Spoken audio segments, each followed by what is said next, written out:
Halo semuanya, perkenalkan kami dari kelompok 11 kelas F dengan beranggotakan saya sendiri, Salsabila Nurfaiza dengan NIM B1A025227, Dengan saya, Tiara Feby Prasetya dengan NIM B1A025228.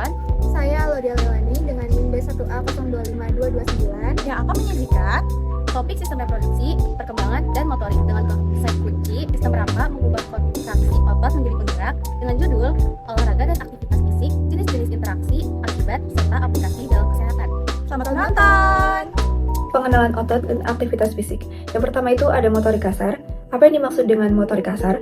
Motorik kasar adalah suatu kegiatan fisik yang menggunakan otot-otot besar pada diri anak yang menjadi dasar untuk mengikuti seluruh kegiatan aktivitas dasar, lokomotor atau non-lokomotor yang tersusun, dan lain-lain. Motorik kasar adalah keterampilan yang melibatkan gerakan seluruh tubuh. Kegiatan yang membutuhkan kegiatan otot inti seperti lengan dan kaki termasuk dalam motorik kasar. Jika terus dilatih, anak bisa mengembangkan kemampuan tersebut seperti berdiri, berjalan, melompat, dan melangkah. Anak akan mengembangkan beragam kemampuan saat menggunakan motorik kasar. Keseimbangan, koordinasi, serta otak mereka akan bekerja dan berkembang dengan baik. Berikutnya, otot yang digunakan dalam motorik kasar. Motorik kasar merupakan gerakan yang terjadi karena adanya koordinasi otot-otot besar. Otot-otot besar yang digunakan dalam motorik kasar yaitu sebagian besar otot kaki dan sebagian besar otot tangan. Selanjutnya, ada motorik halus. Apa yang dimaksud dengan motorik halus? Motorik halus pada anak usia dini adalah suatu gerakan yang menggunakan otot-otot halus melalui kegiatan yang terkoordinasi.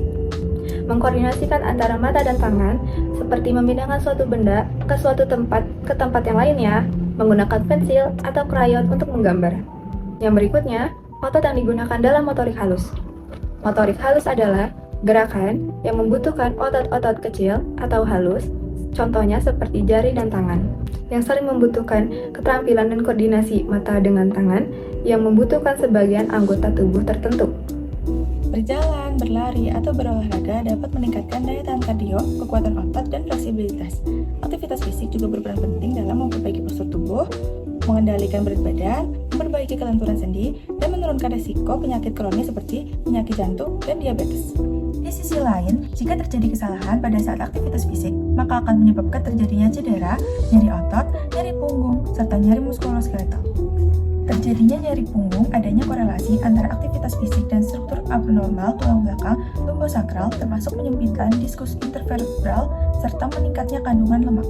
Nyeri muskuloskeletal terjadi pada tendon, sendi, syaraf, otot, kartilago, serta cakram tulang belakang akibat dari kesalahan aktivitas fisik seperti faktor pekerjaan yang memerlukan waktu lama dan postur tubuh. Cedera merupakan kelainan yang terjadi pada tubuh yang mengakibatkan bengkak, panas, nyeri, merah, serta disfunction otot, ligamen, tendon, serta sendi. Cedera dapat terjadi disebabkan karena kesalahan saat pemanasan atau melewatkan pemanasan yang mengakibatkan otot tidak rileks atau belum siap melakukan gerakan dan dapat terjadi karena beban latihan berlebih. Delayed onset muscle soreness atau DOMS merupakan salah satu cedera otot yang sering terjadi. Adanya kerusakan struktur protein, kontraktil otot, aktin dan miosin yang mengganggu kinerja otot untuk menghasilkan gerakan. Kerusakan otot dapat mengakibatkan kematian sel atau nekrosis. Secara mikroskopik, DOMS adalah kerusakan yang terjadi pada sarkolema atau dinding sel otot yang menyebabkan isi sel keluar dari sel. Aplikasi sistem motor gerak dalam bidang kesehatan sangatlah luas. Di sini kami akan memaparkan 4 pengaplikasian sistem motor gerak dalam bidang kesehatan.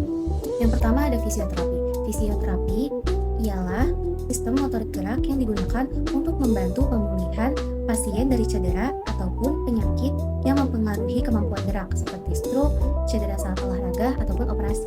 Yang kedua ada rehabilitasi. Rehabilitasi adalah proses pemulihan fungsi tubuh yang melibatkan sistem motorik gerak untuk mengembalikan kemandirian seseorang setelah cedera, penyakit, ataupun disabilitas. Kemudian yang ketiga ada terapi okupasi. Terapi okupasi itu tuh ngebantu pasien untuk mempelajari kembali keterampilan untuk melakukan kegiatan sehari-hari seperti makan dan berpakaian. Yang terakhir ada terapi wicara. Terapi wicara itu melibatkan latihan otot di sekitar mulut, tenggorokan untuk membantu masalah bicara, menelan, ataupun bernapas. Terapi wicara itu dibantu dari 3 alat pembantu. Yang pertama itu ada alat stimulasi oral motor, yaitu kayak contohnya ada sedotan. Sedotan itu biasanya digunakan untuk melatih bibir, lidah, dan pernapasan. Terus ada peluit. Peluit itu untuk membantu ngelatih kekuatan paru-paru dan pengucapan dan pernapasan. Jenis yang kedua ada alat bantu komunikasi dan pendengaran. Contohnya itu ada papan komunikasi, jadi kayak papan digunakan sebagai alat bantu untuk membantu dia berbicara. Kemudian ada foreband, dia itu semacam headset yang menggunakan teknologi konduksi tulang untuk memperkuat suara. Jadi itu mungkin kalian pernah melihat orang yang pakai alat ini itu, jadi mungkin dia ada masalah dalam pendengaran dia.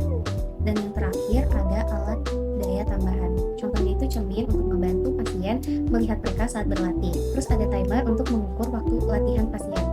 Kemudian ada papan tulis yang digunakan untuk membuat jadwal visual atau untuk mereka belajar menulis.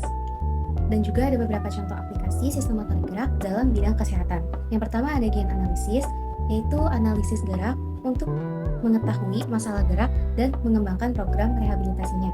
Yang kedua ada balance training, itu tuh pelatihan keseimbangan untuk meningkatkan kemampuan, keseimbangan, dan mengurangi risiko jatuh. Ketiga ada functional electrical stimulation atau EPS, stimulasi listrik untuk meningkatkan kemampuan motorik pada pasien dengan kondisi seperti stroke. Yang terakhir ada robotic rehabilitation, yaitu penggunaan robot untuk membantu pasien melakukan gerakan yang tepat dan meningkatkan kemampuan motoriknya. Jadi kesimpulannya aplikasi sistem motor gerak dalam bidang kesehatan itu dapat membantu meningkatkan kemampuan gerak, keseimbangan, dan kualitas hidup pasien.